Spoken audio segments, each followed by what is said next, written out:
Saya kasih semua ampul itu di tangan ibu tersebut, lalu saya pergi. Udah, biarkan nanti Allah subhanahu wa ta'ala memberikan balasan sempurna. Subhanallah, jaraknya dekat, tidak jauh. Saya sampai di restoran penuh. Banyak sekali konsumen. Ada orang yang sudah sekian tahun utang, tiba-tiba kontak mau bayar utangnya. Dan sekian banyak. Ada yang kirim makanan di rumah, ada yang kirim buah-buahan. Saya langsung berpikir, subhanallah, begitu gampangnya Allah ganti. Yang penting kita mau. Bismillahirrahmanirrahim.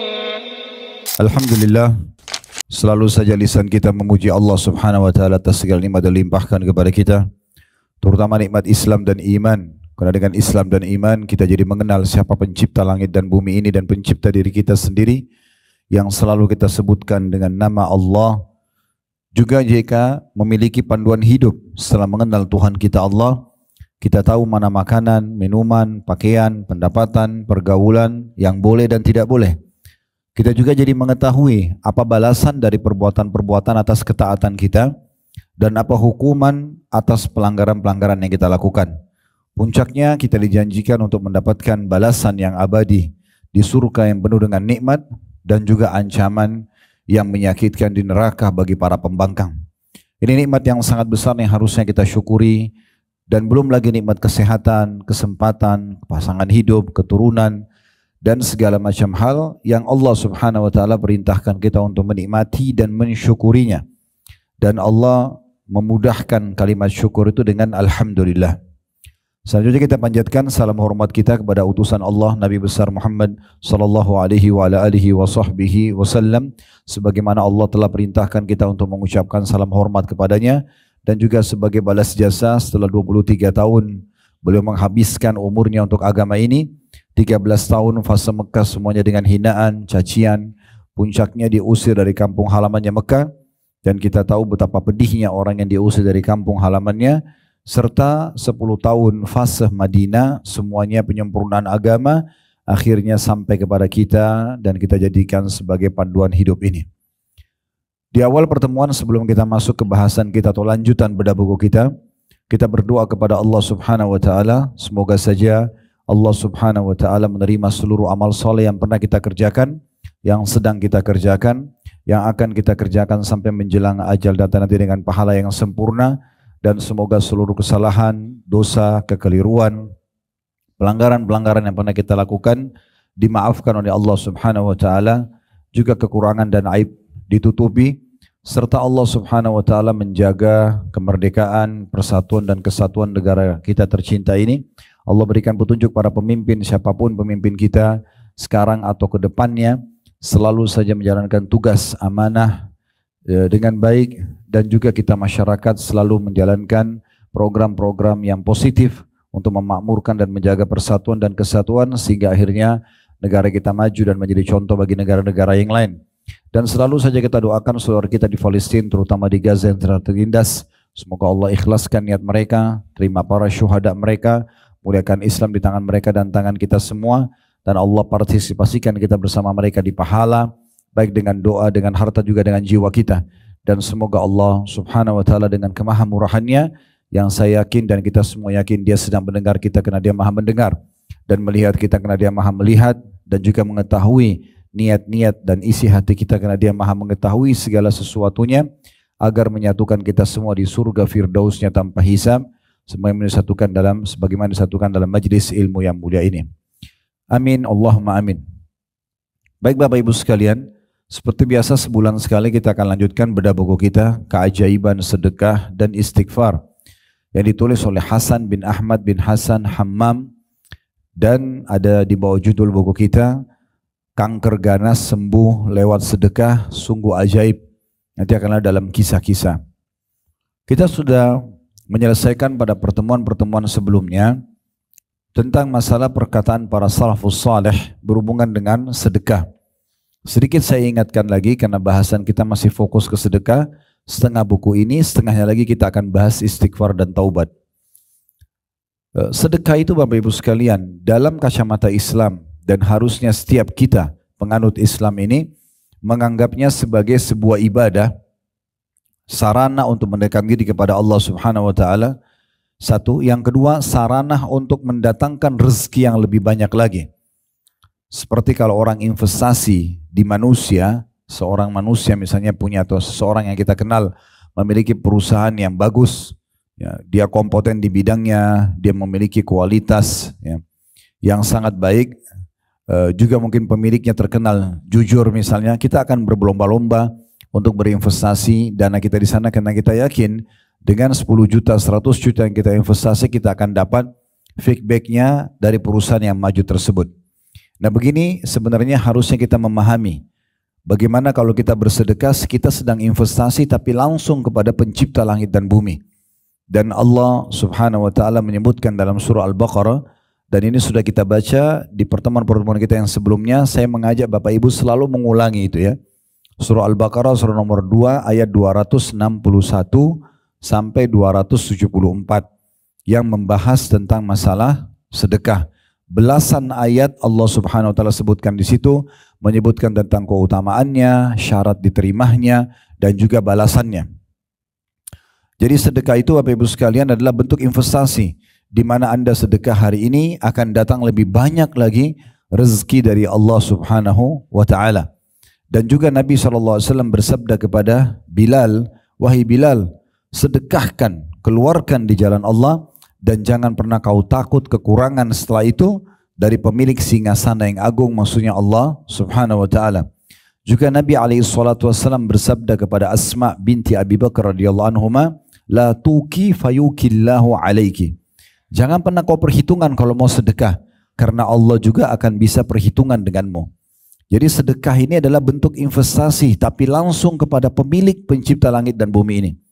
Dan salah satu ayat dalam surah Al-Baqarah tadi yang saya sebutkan dari ayat 261 sampai 274, di mana Allah subhanahu wa ta'ala menekankan sekali keutamaannya orang kalau sedekah itu, ya, dia ibaratnya seperti sebuah biji yang memunculkan ya 7 bulir, satu bulir ada satu benih menumbuhkan 7 bulir, satu bulir ada 100 biji.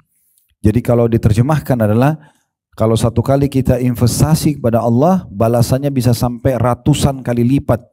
Tidak akan pernah ada perusahaan di muka bumi ini yang Anda investasi 1 juta, dapatnya 700 juta. Itu nggak mungkin, kecuali dengan Allah subhanahu wa ta'ala.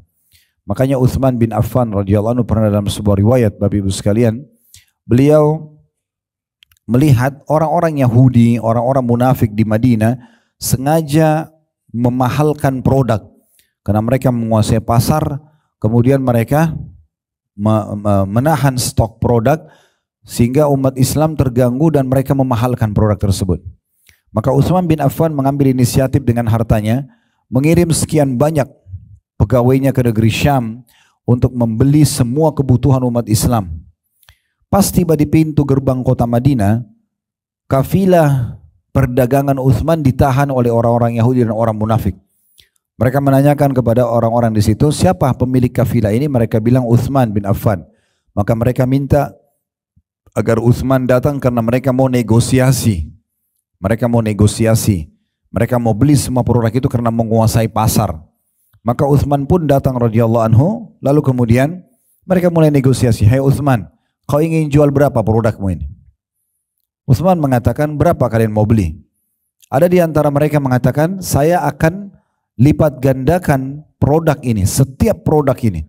Ada banyak sekali unta, puluhan bahkan ratusan unta, saya akan lipat gandakan semua produknya 1 kali lipat, maksudnya 2 harga. Kalau 1 dirham dibeli jadi 2 dirham, jadi sudah pasti ada keuntungan double 100%. Ya. Maka kata Utsman bin Affan, saya ingin lebih. Ada yang mengatakan saya akan kasih 2 kali lipat. Utsman bilang saya ingin lebih. Sampai terakhir ada satu orang Yahudi menawar 5 kali lipat. Utsman mengatakan saya ingin lebih. Orang itu mengatakan siapa lagi yang akan beli lebih daripada kami? Setiap produk dinaikkan 5 kali lipat harganya. Maka kata Utsman, kalian mau tahu siapa yang membeli dari aku lebih daripada itu? Mereka tentu penasaran, iya. Mereka mau tahu siapa ini. Sangat kaya di mata manusia. Kalau ada puluhan bahkan ratusan ekor unta membawa produk, itu semua per itemnya dinaikkan lebih dari 5 kali lipat harganya. Maka Utsman bin Affan menyuruh pegawainya mengumumkan di seluruh kota Madinah agar seluruh umat Islam datang berkumpul. Pada saat mereka berkumpul, Utsman mengiklankan di depan orang Yahudi dan orang-orang munafik itu, sesungguhnya wahai muslimin, ini semuanya dagangan saya wakaf untuk kalian. Ambil semua kalian. Maka seluruh umat Islam mengambil kebutuhan mereka dari perdagangan Utsman tanpa bayar 1 dirham pun. Setelah habis semuanya, dibagi-bagi, dan dengan itu muslimin tidak butuh belanja 1 bulan. Sehingga pasar jadi normal kembali dan akhirnya mereka terpaksa menjual produk mereka dengan harga normal karena tidak ada pembelinya. Maka waktu sudah dibagi semua makanan atau pangan tersebut, maka Utsman menghadap kepada mereka, gitu kan. Apakah kalian sudah tahu siapa yang beli lebih daripada kalian? Mereka bilang, apalagi yang kau bisa jual Utsman? Semua sudah habis dibagikan kepada orang. Maka Utsman mengatakan pada mereka, membuat mereka semua terdiam. Ketahuilah yang membeli dari aku lebih dari kalian adalah Allah subhanahu wa ta'ala. Allah menjanjikan akan membalas sampai bahkan 700 kali lipat dari apapun yang diinvestasikan. Maka begitu cara memahami teman-teman. Kalau kita masih selalu berpikir seperti kapitalis, saya keluarkan 10.000 rupiah, dari 100.000 berarti angka saya sisa 90.000, artinya selalu berpikir ini kurang, apa yang kita keluarkan karena tidak ada feedback dengan di kacamata kita, maka secara otomatis kita akan berpikiran seperti mereka. Kita akan bakhil, tidak mau keluarkan. Tapi Islam mengajarkan tidak, keluarkan kau akan dapat lebih banyak. Mau dapat ikan paus, kita tidak mungkin pakai kail, pakai kapal tanker. Ya. Kalau mau lebih banyak, mendapatkan rezeki dari Allah SWT, pakai resep ini Bapak Ibu sekalian. Sudah berapa kali pertemuan saya ulangi terus, coba pakai resep ini. Sedekah, makin besar Bapak Ibu keluarkan di jalan Allah, makin besar datang rezekinya. Itu pasti. Dan inilah yang dibahas oleh penulis di sini, keajaiban sedekah itu. Ini semua poin-poin yang akan selalu kita ulangi insya Allah untuk terus memotivasi kita jangan sia-siakan kesempatan untuk meraih rezeki dengan sedekah. Kita sudah jelaskan perkataan-perkataan ulama salaf ya pada pertemuan yang lalu. Bagaimana mereka mengingatkan kepada kita agar setiap muslim itu harusnya menanamkan juga dalam diri mereka, mereka lebih perlu dengan sedekah itu daripada orang miskin yang menerima sedekahnya. Ya, kalau teman-teman pegang bukunya bisa dilihat di halaman 7 ya. Di halaman 7 ada perkataan Al-Laits bin Sa'ad rahimahullah, seorang ulama tabi'in, di halaman 7. Beliau mengatakan barang siapa yang telah mengambil dariku suatu sedekah atau hadiah, kalau ada orang miskin atau orang yang terima hadiah yang aku kasih atau sedekah aku kasih, maka hak dirinya atas diriku adalah lebih besar daripada hak diriku atas dirinya. Karena dia telah menerima apa yang telah aku korbankan kepada Allah subhanahu wa ta'ala. Jadi Al-Laits bin Sa'ad Bapak Ibu sekalian mengajarkan kepada kita, kalau anda bersedekah, jangan pernah berpikir orang yang terima sedekah itu lebih perlu. Anda lebih perlu. Karena dengan kita kasih dia 100.000 rupiah, dia terima nilainya. Dia pakai beli makanan, dia bayar utangnya, atau dia pakai untuk transportasinya, habis. Tapi anda yang sedang sedekah itu akan mendapatkan nilai 100.000 itu di timbangan amal kita hari kiamat. Dan tidak bisa diletakkan ke timbangan amal kecuali kita sedekahkan. Oleh karena itu kita harus menanamkan secara spiritual atau keimanan kita lebih butuh dengan sedekah itu daripada orang yang menerimanya.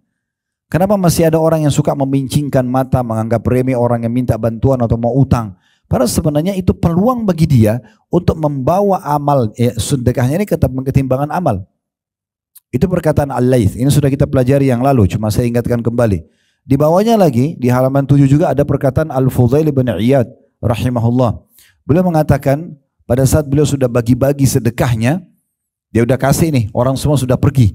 Maka dia mengatakan mereka sambil nunduk orang-orang yang menerima sedekah dia, membawa perbekalan-perbekalan kita menuju akhirat tanpa upah sedikit pun, hingga mereka meletakkannya di atas timbangan di hadapan Allah pada hari kiamat nanti. Jadi begitu mereka memahaminya. Jadi sedekah yang dia kasih keluar dibawa oleh orang tersebut, yang memberi ini senyum. Fudail bin Iyad sambil mengatakan, lihat orang-orang itu, mereka membawa perbekalan-perbekalan kita nanti di timbangan amal hari kiamat tanpa diupah sedikit pun. Kenapa dia bilang tanpa diupah? Karena kita keluarkan 100.000, dia memang pakai makan nilai 100.000, tapi angka ini tidak hilang. Di timbangan amal nanti akan kita terima dan harus melalui mereka. Maka dia mengatakan, lihat orang-orang ini membawa perbekalan-perbekalan kita menuju ke akhirat tanpa upah sedikit pun. Kecuali kalau kita misalnya kesedekahin 100.000, kemudian habis dipakai sama orang tersebut, lalu Allah bilang, dari sedekah itu kalian akan dapat setengahnya. Artinya ada pahalanya 50.000. Berarti kan ada upah buat orang miskin itu ya. Tapi ini enggak. 100.000 kita sedekahin, 100.000 dikasih angkanya di timbangan amal, dilipat gandakan sampai 700 kali lipat. Berarti kan seperti mereka tidak terima upah sebenarnya. Bisa ditangkap pesannya ya. Karena selama ini persepsi kita, Bapak Ibu sekalian, sedekah itu berarti dia yang butuh, ya. Terus kita anggap remeh orang, kita buka cemberut sama dia karena kita anggap dia yang butuh. Padahal sebenarnya kita yang butuh dengan sedekah itu. Cari, kejar kantong-kantong sedekah itu dan keluarkan kepada mereka. Karena kita yang butuh untuk nilainya. Melalui mereka lah kita akan dapat nanti di timbangan amal kita pada hari kiamat. Kemudian juga saya ingatkan kembali, setelahnya ada perkataan Ali radhiyallahu anhu.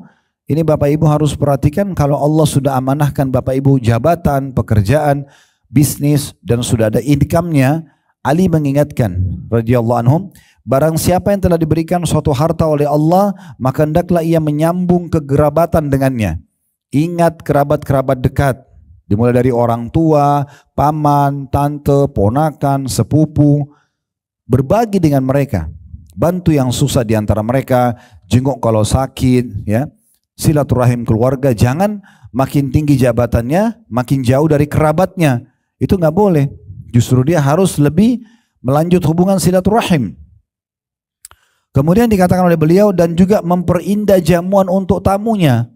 Kalau selama ini kita hanya hidangkan tamu misalnya satu toples, satu jenis kue, sama teh hangat misalnya, rutin karena itu kemampuan kita.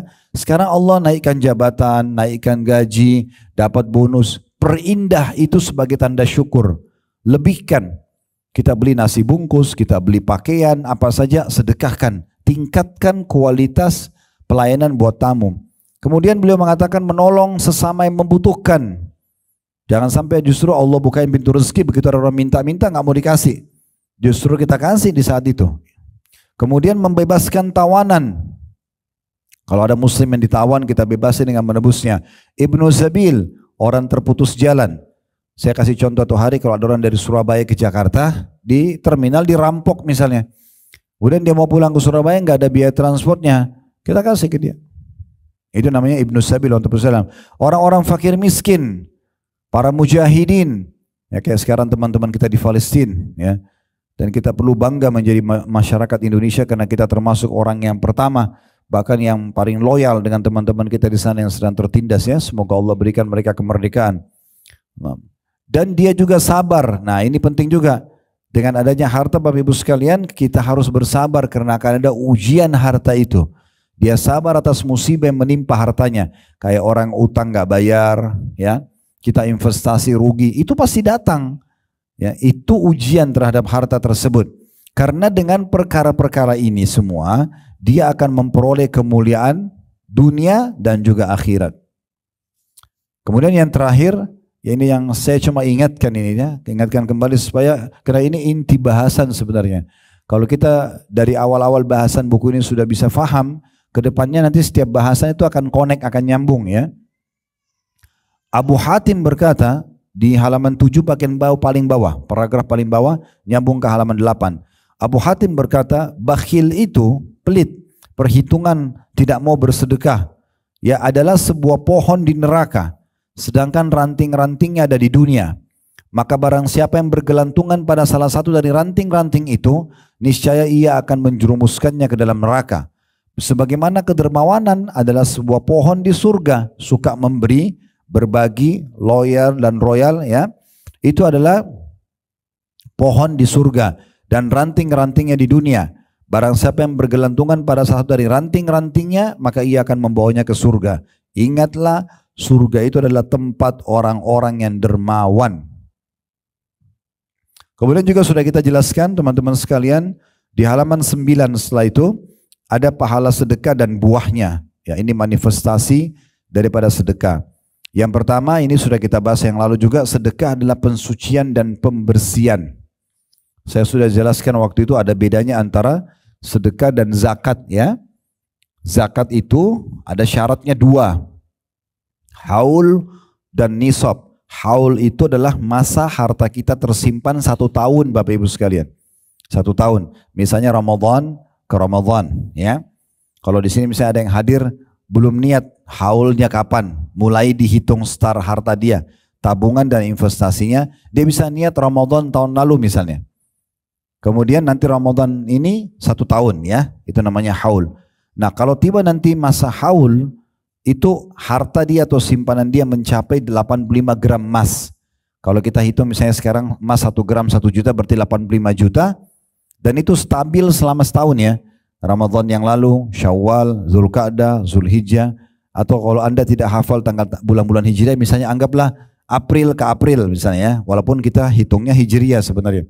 April, Mei, Juni, Juli, Agustus, September, Oktober, November, terus saja sampai April lagi, itu stabil tabungan Bapak Ibu dan investasi 85 gram emas, baru dikeluarkan 2,5%. Dikeluarkan 2,5%-nya ya. Tapi kalau dalam 12 bulan itu ternyata ada 1 bulan nisab Anda turun. Misalnya April, Mei, Juni, Juli semuanya tabungan kita stabil sama dana investasi kita itu 85 gram emas ke atas. Di bulan Juni misalnya, anggaplah atau Agustus dia turun. Kurang dari 85 gram emas, maka haul itu dianggap batal yang awal. Kita mulai lagi hitung haul baru 1 tahun ke depan di saat nisab kita mencapai 85 gram emas. Jadi zakat itu tidak sulit, sangat ringan. Setahun sekali, itu pun setahun itu dalam 1 tahun harus stabil. Nisab kita 85 gram emas. Kapan dia turun berarti haulnya batal, dimulai nanti kapan kita mampu lagi atau mencapai 85 gram emas. Nah, ini untuk pensucian harta. Nah ini harus dibedakan Bapak Ibu sekalian dengan sedekah secara umum. Kalau zakat itu 1 tahun 1 kali, ada kadar minimal 85 gram emas, ada persentase 2,5%. Ini untuk mensucikan harta kita. Misalnya kayak kami Allah amanahkan restoran ya. Saya tidak mungkin dan teman-teman kami yang membantu di restoran mengatakan pada setiap konsumen, uang Anda halal nggak sih? Tuh dari mana pendapatan? Kan tidak mungkin, orang bolang-lalang makan di situ ya. Bagaimana caranya kalau seandainya ada yang makan ternyata uang curian, ternyata uang riba, ternyata uang manipulasi, kita nggak tahu. Maka zakat mensucikan pendapatan itu. Kalau sedekah, ini sedekah dilakukan setiap hari. Kalau bisa dalam 1 hari beberapa kali bagus. Dari pagi sampai pagi lagi. Ya. Setiap ada kesempatan bersedekah. Dan sedekah ini lebih umum. Dia boleh jenis apa saja, mungkin makanan, mungkin pakaian, mungkin sepatu, mungkin tas, mungkin kendaraan dan segala macam ya. Dan tidak ada masa 1 tahun, tidak ada kadar minimal 85 gram emas, tidak ada juga persentase 2,5%. Jadi di bab sedekah ini lebih luas dan dianjurkan setiap hari. Siapapun yang sedekah berarti sama dia investasi pada hari itu. Kata Nabi SAW, tiap hari Allah turunkan 2 malaikat.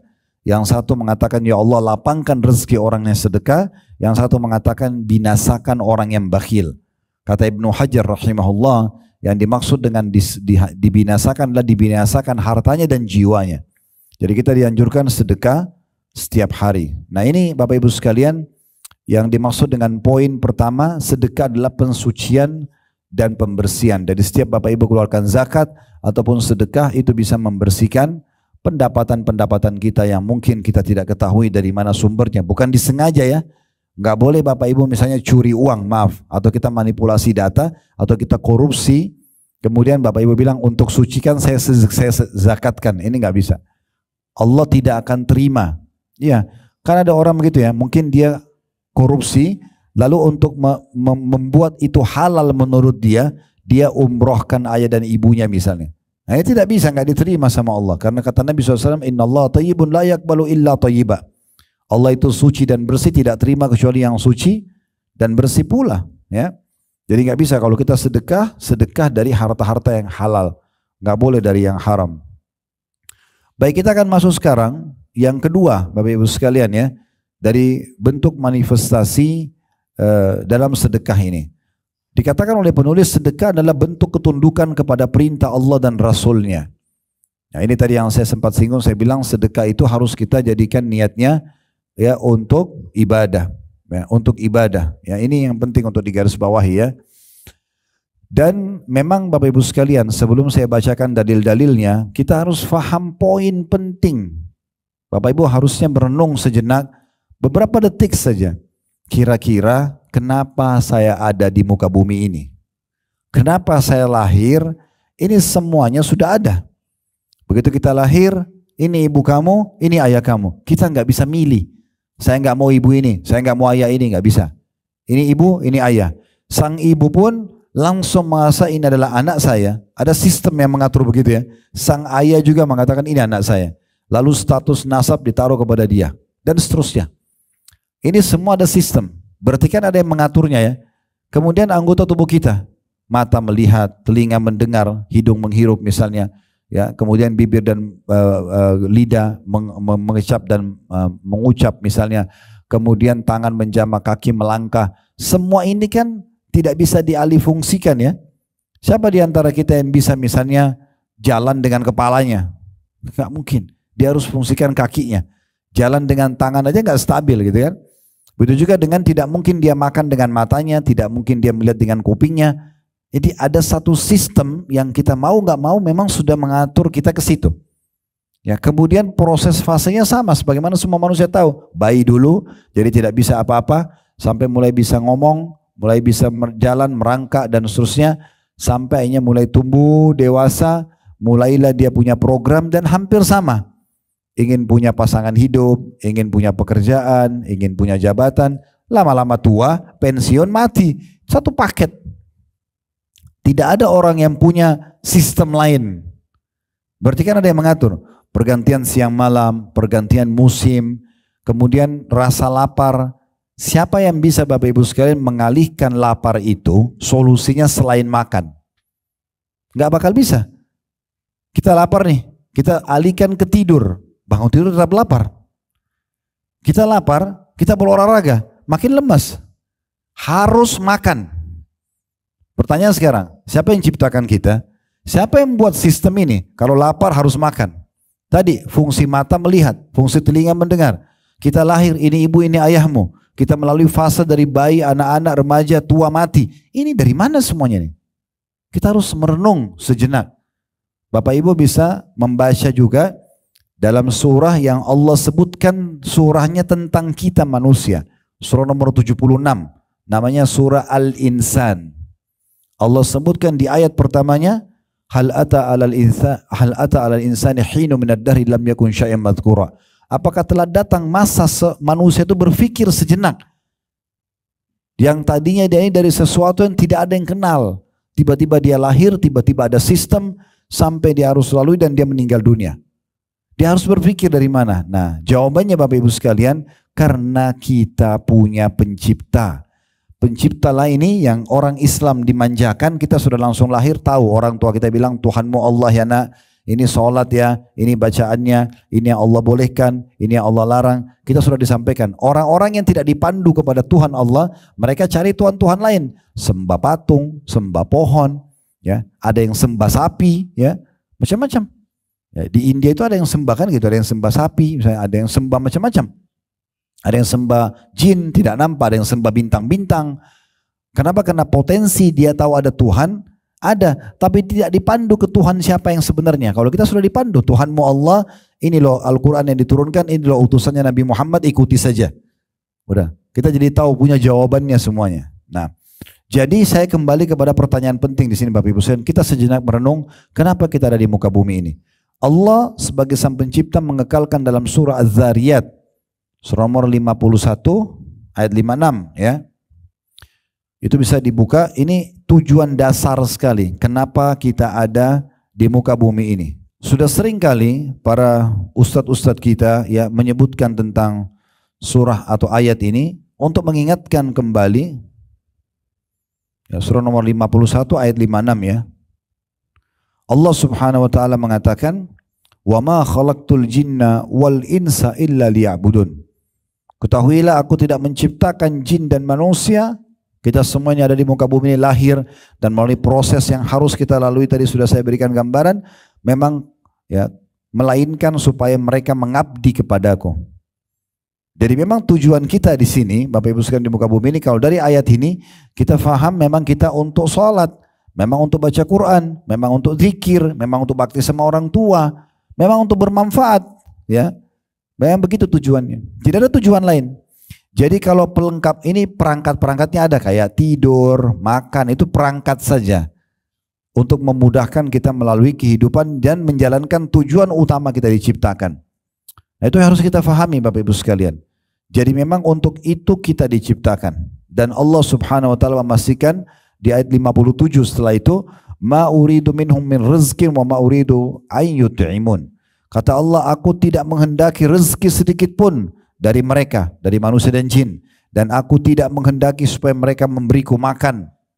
Allah tidak suruh kita bekerja cocok tanam atau bekerja lalu memberikan makan kepada Allah, tidak. Allah tidak butuh, Allah Maha Kaya.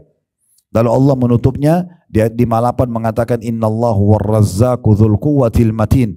Sesungguhnya Allah itu dialah Maha Pemberi rezeki yang mempunyai kekuatan lagi sangat kokoh, lagi sangat kokoh.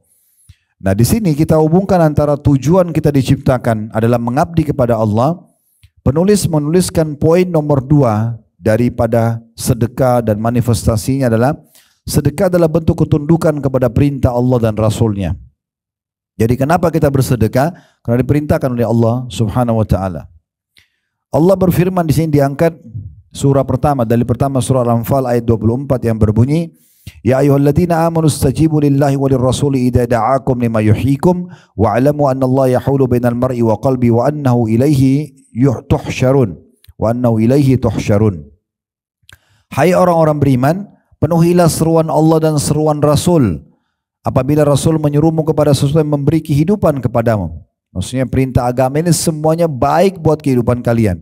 Jujur, amanah, tanggung jawab, bakti sama orang tua, jenguk orang sakit, bersedekah, semua itu baik.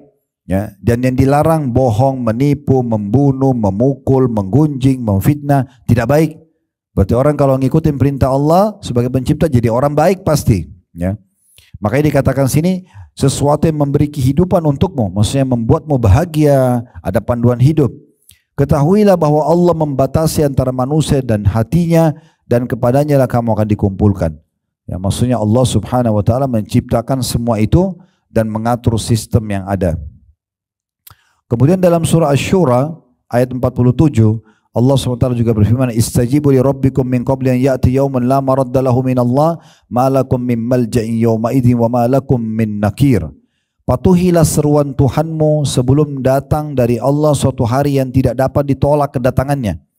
Sekarang mumpung Allah peringatkan, sholatlah dengan dengarkan azan, sedekahlah dengan hadiri pengajian begini misalnya. Ya, kita kumandangkan tentang zakat, puasa Ramadan diiklankan oleh pemerintah kita, semua ramai-ramai puasa, tentang haji, ada jemaah haji yang berangkat dan seterusnya. Jawab itu semua, patuhi seruan Tuhan sebelum datang suatu hari, maksudnya hari kiamat yang tidak bisa ditolak kedatangannya. Pasti akan dibangkitkan kembali dan Allah akan minta pertanggungjawaban atas perbuatan kita. Kalau baik, kita akan dapat balasannya. Kalau buruk, kita akan dapat hukumannya. Wa may ya'mal mithqala dzarratin khairan yara. Siapa yang buat seperti biji sawi dari kebaikan, dia akan lihat dan terima balasannya. Wa may ya'mal mithqala dzarratin syarran yara. Dan siapa yang berbuat seperti biji sawi dari keburukan, dia akan diperlihatkan dan akan dapat hukumannya. Lalu kata Allah, pada hari itu kamu tidak memperoleh tempat berlindung dan juga tidak pula dapat mengingkari dosa-dosamu. Hati-hati dari datangnya hari kiamat yang nanti kita menyesal. Penulis mengatakan, maka di antara sifat orang-orang yang beriman dan bertakwa adalah bersegera dalam memenuhi perintah Allah Azza wa Jal. Sedang sedekah adalah di antara perkara yang diperintahkan oleh Allah, dituntun dan dianjurkan olehnya. Sebagai dalil, karena Allah tadi perintahkan tujuan kita diciptakan untuk mengabdi kepadanya, salah satu bentuk pengabdian tersebut adalah bersedekah. Di antaranya Allah Subhanahu wa taala sebutkan tentang perintah sedekah dalam surah Ibrahim ayat 31. Ini di halaman 11 ya. Qul li'ibadiyalladina amanu yuqimus salata wa yunfiqu mimma razaqnahum sirran wa alaniyatan min qabli an ya'ta yawmun la bay'un fi wala khilal. Katakan hai Muhammad kepada hamba-hambaku yang telah beriman, hendaklah mereka mendirikan solat dan menafkahkan, bersedekah, mengeluarkan sebagian rezeki yang kami berikan kepada mereka secara sembunyi-sembunyi atau terang-terangan. Kalau tidak ada yang tahu, rahasiakan saja. Tapi kalau di depan umum tetap kita bersedekah. Tinggal kontrol hati kita supaya jangan sampai kita riya. Sebelum datang hari kiamat, yang pada hari itu tidak ada lagi jual beli dan tidak ada lagi persahabatan. Nanti di hari kiamat kita tidak ada yang bawa uang. Karena semua orang yang meninggal dikubur dengan kain kafan saja. Hartanya sebanyak apapun akan jadi warisan. Ya, sebagus apapun pakaian dia juga akan dibagi. Bahkan akan lapuk kalau dibiarkan, misalnya jabatan dia akan dijabati oleh orang lain, tidak ada di bawah apa-apa. Maka kata Allah, segera bersedekah, segera dirikan sholat, ya, segera jalankan kepatuhan, karena nanti datang hari tidak ada lagi transaksi di saat itu. Gak bisa negosiasi, gak bisa lagi kita bilang tolong ambil seluruh harta saya supaya dicatat sebagai amal soleh. Udah gak ada hartanya di hari kiamat, tidak ada dolar, tidak ada real, tidak ada euro, tidak ada rupiah. Ya. Juga dalam firman Allah Subhanahu Wa Taala dalam surah Al-Baqarah ayat 254 yang berbunyi, Ya ayyuhalladzina amanu anfiqu mimma razaqnakum min qabli an ya'tiya yaumun la bay'un fi wala khullatun wala syafa'ah wal kafiruna humudz zalimun. Hai orang-orang beriman, belanjahkan, sedekahkan sebagian dari rezeki yang telah kami berikan kepadamu. Bukan semuanya, sebagian keluarkan, ya. Sebelum datang hari yang pada hari itu tidak dapat atau tidak ada lagi jual beli dan tidak ada lagi syafaat atau pertolongan, dan orang-orang kafir itulah adalah orang-orang yang zalim, maksudnya menzalimi dirinya sendiri. Kemudian dikuatkan dengan Al-Munafiqun ayat 10. Ayat ini ayat yang paling kuat Bapak Ibu sekalian dalam mendorong dan memotivasi kita untuk selalu bersedekah. Bahkan jangan sibuk menumpuk-numpuk harta, yang harta itu kalau kita tumpukin sebenarnya berarti kita sedang tumpukin untuk ahli waris saja. Kita sendiri tidak membuatkan, tidak mengeluarkan buat diri kita. Ya. Makanya Nabi Muhammad SAW mengatakan dalam sebuah hadis yang sahih, siapa di antara kalian yang ingin, yang dia lebih suka dia kelola hartanya, ya, daripada dikelola oleh ahli warisnya, maka kata para sahabat, tentu ya Rasulullah, kami lebih suka mengelola harta kami sendiri.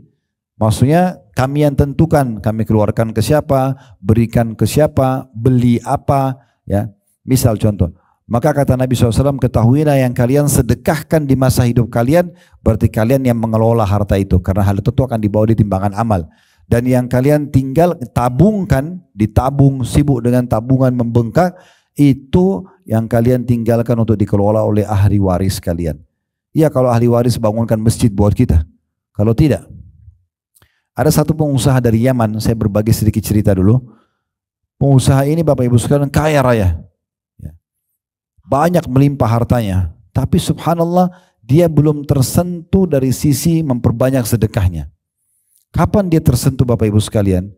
Allah sentuh hatinya satu waktu dia pulang dari perusahaan dia, kemudian dia menuju ke rumah, kebetulan ada perkebunan anggur, dari kantor dia menuju ke rumah dilewatin, dan para petani baru panen anggurnya, dan mereka melelang atau menjual di depan kebun anggur itu, di pinggir jalan cukup banyak penjual anggur. Maka pengusahanya lewat, dia lihat anggur ini random sekali, kelihatan segar, baru dipetik, dia mampir, dia beli satu tangkai besar cukup banyak, dibawa pulang ke rumah. Begitu tiba di rumah, dia bilang sama istri anaknya, ini anggur nanti kita makan sama-sama. Udah azan, dia pergi ke masjid. Waktu dia pulang, anggurnya habis. Nggak ada satu butir anggur pun yang ditinggalkan oleh istri dan anaknya. Dia sempat tanya, ada satu, di mana anggur tadi? Dia bilang sudah habis kami makan. Di saat itu Allah sentuh hati dia. Dia mengatakan, Maha Suci Allah, saya selama ini sibuk menyimpan harta buat mereka, maksudnya istri anaknya, kasih makanan, tabung, cari pekerjaan, memang untuk istri anak gitu ya. Tapi mereka sendiri tidak ada perhatian sedikit pun buat saya. Maka apa yang saya bisa harapkan dari mereka kalau saya sudah meninggal? Mana mungkin kalau anggur saja 1 butir mereka tidak mau simpan. Terus saya mau menghayal nanti pada saat saya meninggal mereka akan bangunkan saya masjid. Mereka akan bangunkan saya rumah anak yatim. Anggur 1 butir mereka tidak sisakan. Maka semenjak itu dia mengambil satu keputusan. Mayoritas keuntungan perusahaannya semua untuk sedekah. Sekarang dia punya puluhan masjid. Dia punya banyak puluhan sekolah. Semuanya digratisin. Demi untuk amal dia sendiri. Oleh karena itu Bapak Ibu sekalian, kalau kita tidak mengambil keputusan untuk segera memperbanyak nanti timbangan amal kita hari kiamat dengan sedekah, maka tidak ada yang akan melakukannya. Kalaupun anak kita bersedekah, kita muhasabah, introspeksi diri sendiri saja. Bapak Ibu tiap hari sedekahin buat ibu bapaknya atau buat saudaranya. Paling seminggu sekali, iya sebulan sekali. Nah begitu juga kita nanti kalau meninggal. Akan sama. Makanya semumpung kita hidup, kita yang sedekah. Karena kita bebas mau menentukan berapapun jumlahnya. Jangan selalu perhitungan dengan Allah ya. Saya sudah kasih contoh pada pertemuan yang lalu Bapak Ibu sekalian. Misal kita lewat dekat rumah, dari rumah ke kantor, arah satu masjid letakkan kotak amal. Sering temukan kan ya? Ya. Ini Bapak Ibu kalau cari di Masjid Haram Mekah, Masjid Nabawi nggak akan temukan. Karena pemerintah Saudi memang tidak mengizinkan dan mereka mengambil alih semua pembiayaan dan pahala untuk 2 masjid itu. Jadi kita tidak mungkin bisa dapat di sini. Tapi Indonesia alhamdulillah terbuka. Kita bisa untuk bersedekah. Jadi jangan sampai setan godain kita. Tadi waktu pergi kantor kita sudah kasih 10.000 rupiah. Pas pulang kotak amal masih ada. Setan akan bilang kan tadi sudah sedekah. Ya udah nggak usah dikeluarin. Keliru, sedekah lagi. Karena sedekah itu investasi. Makin banyak maka makin besar. Kita akan dapat feedbacknya dari Allah dan makin melimpah pahalanya. Berarti masjid masih butuh. Besok keluar ada lagi, kasih lagi. Setiap saat kasih. Dianjurkan untuk bersedekah pagi sampai menjelang malam, malam sampai menjelang pagi. Jadi tidak ada batas waktu dari sedekah. Dan alhamdulillah kita sekarang dengan handphone kita, dengan teknologi yang ada sekarang, kita bisa bersedekah ke seluruh dunia. Bapak Ibu bulan Ramadan mau buka puasain orang di Amerika, bisa. Dari Indonesia. Mau buka puasain orang di Palestina, mau buka puasain orang di mana-mana.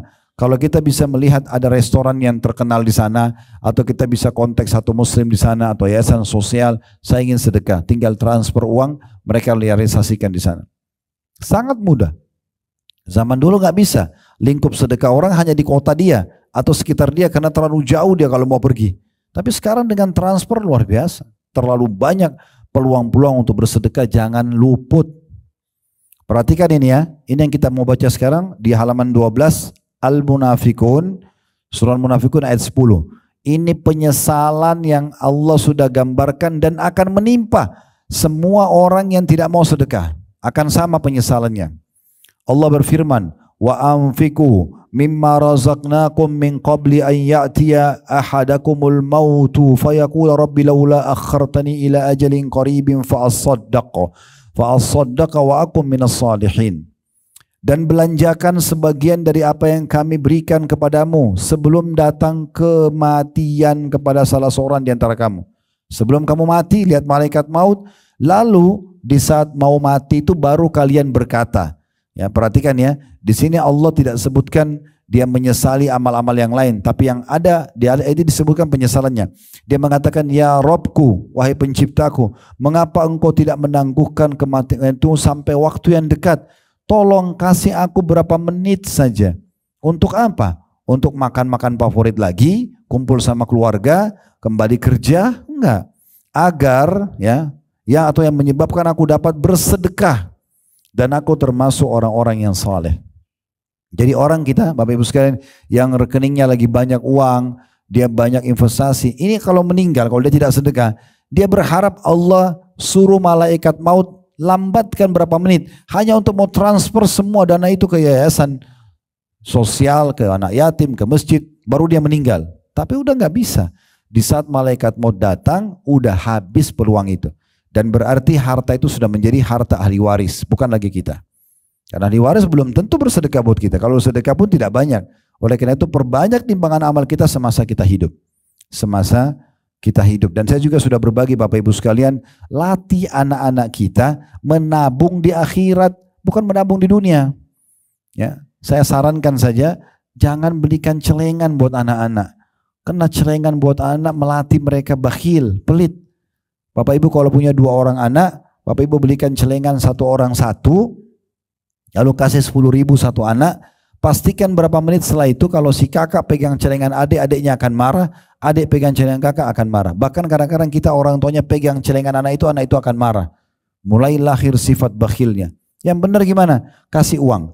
Kalau ini uang jajan di sekolah, nah ingat ya, kalau lagi istirahat nanti, belanja apa-apa di kantin, belikan teman kamu ya, sedekah.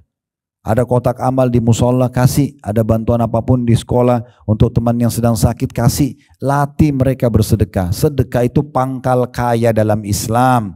Ya, yang bilang tabungan itu pangkal kaya, itu adalah orang-orang non-muslim. Ya, itu orang-orang yang beda pikirannya sama kita. Mereka nggak mungkin berpikir seperti kita, karena kita ini pasti tidak masuk di nalar manusia. Keluarin kok bisa jadi banyak. Nah, begitu janji Allah SWT. Dan itu resep yang luar biasa.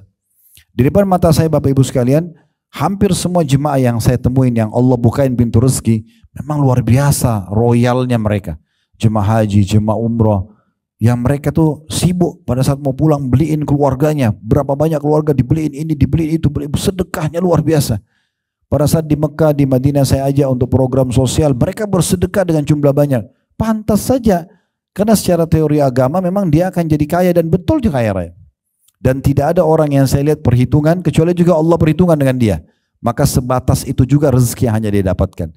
Coba resep ini, perbanyak sedekah, tingkatkan angka yang belum pernah Bapak Ibu kesedekahin. Misalnya selama ini kita cuma kasih 10.000, 5.000, tingkatkan sekarang ke 50.000, tingkatkan 100.000.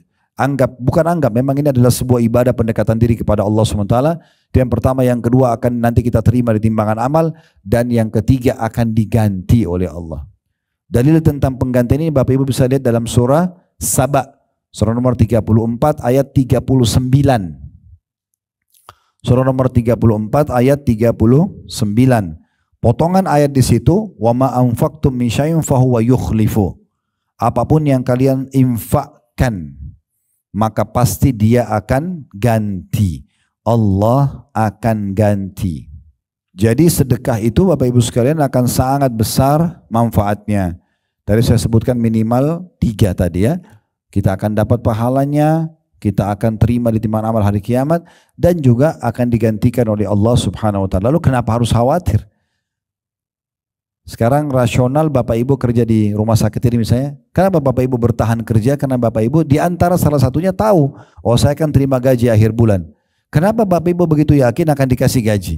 Karena kita yakin pimpinan perusahaan pasti jujur, mungkin pemerintahan juga akan awasin dan segala macam. Nah, kenapa kita tidak lakukan sistem yang sama dengan Allah Subhanahu wa taala? Allah pasti akan kasih. Allah tidak akan pungkiri janjinya. Bahkan rezeki itu sangat luar biasa melimpah. Coba Bapak Ibu sekalian. Dan coba saya bilang angka-angka yang belum pernah ya.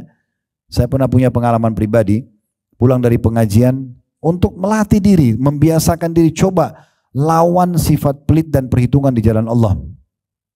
Saya pernah pulang dari pengajian, dikasih dari satu pengajian 1 amplop.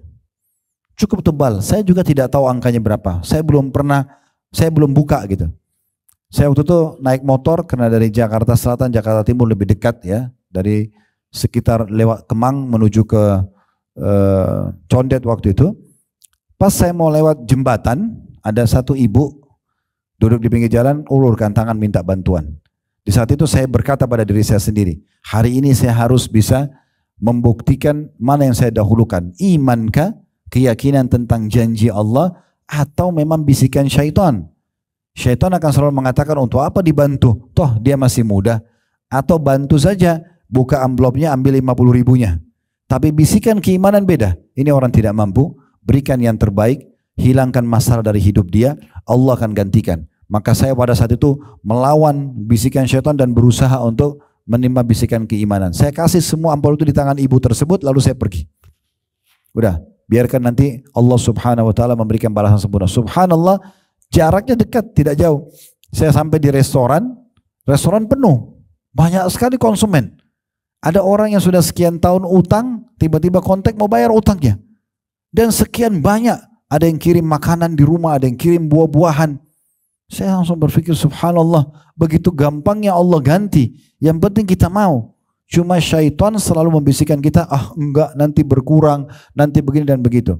Ingat, kita muslim bukan kapitalis. Islam sekali lagi keluarkan di jalan Allah, Allah ganti. Itu pasti. Innallaha la yukhliful mi'ad. Allah tidak akan pungkiri janjinya. Mereka mengatakan tidak. Tahan, tabung, kau akan kaya. Enggak akan ketemu konsepnya. Mustahil. Islam suruh keluarkan, ini suruh nabung. Enggak bisa ketemu. Coba royal, maka akan muncul loyalitas. Itu yang saya bilang yang lalu ya. Kalau masih ingat. Bapak Ibu kalau mau orang lain loyal dengan kita, peduli, perhatian, ya, hormat, maka dimulai dari royal dulu. Berbagi dulu, muncul loyalitas. Royal akan datangkan loyalitas. Itu juga berlaku antara hubungan kita sama Allah SWT. Kita royal di jalan Allah, Allah akan menunjukkan loyalitasnya kepada kita. Maka ini poin penting untuk kita garis bawahi insya Allah.